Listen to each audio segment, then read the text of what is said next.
Joins me now from St. Paul. Mr. Ellison, thanks very much for being with us. First, I know that your mother recently died due to complications from the coronavirus, and I want to express our condolences to you and your family.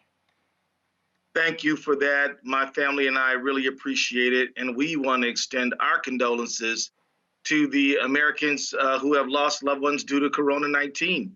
We can tell you firsthand experience that this is a very serious thing.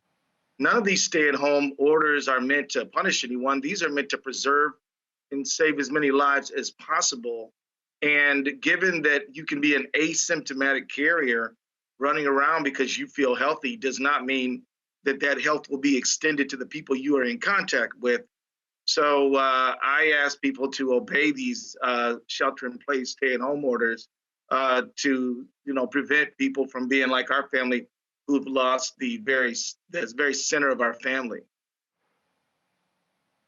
And even as families like yours go through this process of grieving in this surreal situation, there is this debate that's emerging over opening up states. As you know, President Trump said it was up to states to decide when to reopen, but he also tweeted about, quote, liberating states, including yours, that are under stay-at-home orders.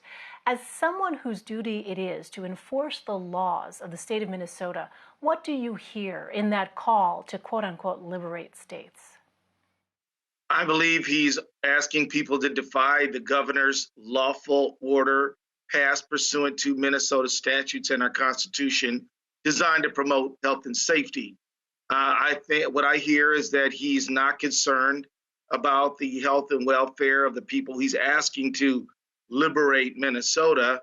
The fact that those people's families will pay a severe price for his irresponsible tweet. I can't see that he's concerned about their welfare.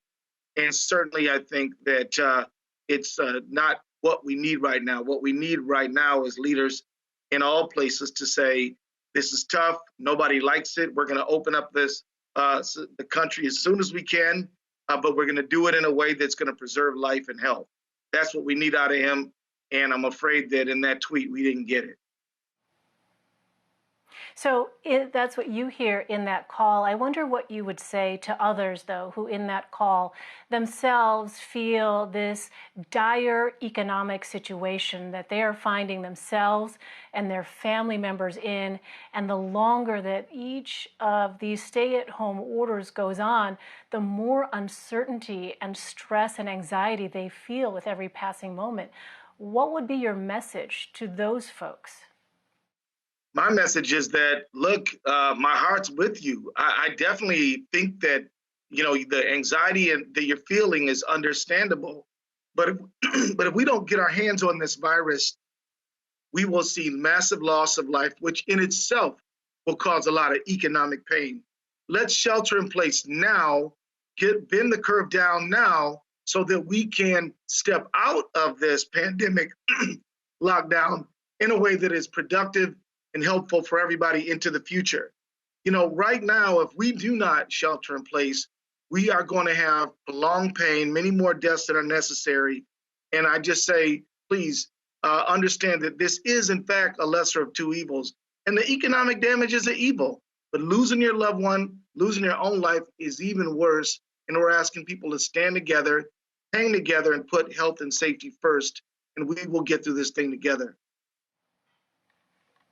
You've condemned these protests and called them dangerous and irresponsible, Yes. But the reality is there anything that you can do to actually stop them?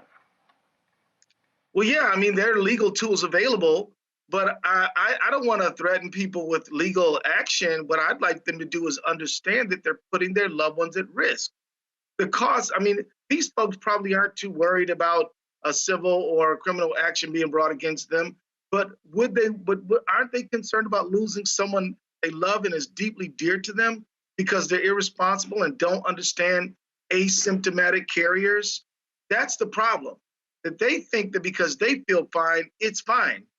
Just because you feel fine does not mean you're not positive, does not mean you're not a carrier, and does not mean you're not going to put someone at risk close to you. This is what I'm asking them to understand. If we have to take action, we will do it, but we would rather have voluntary compliance because this is fundamentally about preserving life. That's what this is about. That's why we're doing shelter in place, and we really need everyone's cooperation. I want to ask about another aspect of this story. This virus, of course, does not recognize state borders. Is Minnesota considering creating a consortium of states like the ones that we are seeing on the east and west coasts? Let me tell you, our governor is in contact with other governors across the nation and in the Midwest. We do believe that working together, cooperating, is the right thing to be doing. And it is true that governors are looking at a way to step forward out of this pandemic in a way that does not create greater risk. And so we do need to be in touch with folks in Wisconsin, North and South Dakota, Iowa, Illinois, and in the entire upper Midwest. So it is the right move to be making, and we're going to be working in cooperation. And what's the latest that you're hearing? What are the current plans to reopen Minnesota? Is there any sense of what a specific timeline might look like? Well, we're going to let the science and the epidemiologists inform us on this front. I can tell you that we recently passed an executive order through the Executive Council that said that you can go to more outdoor activities like golf or other sort of activities where you can safely distance yourself from someone else. So we're not trying to make this any more restrictive than it needs to be. In fact, we're trying to make it only as restrictive as it needs to be to bend the curve down.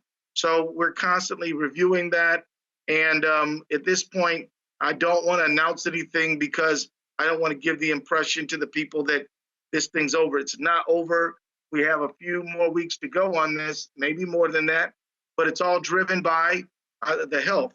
If things go well sooner than expected, that's awesome. We're going to take advantage of that, but we're not going to put people's health at risk. And we're going to try to preserve the economy as much as we can. We can do both, but we need cooperation at this time.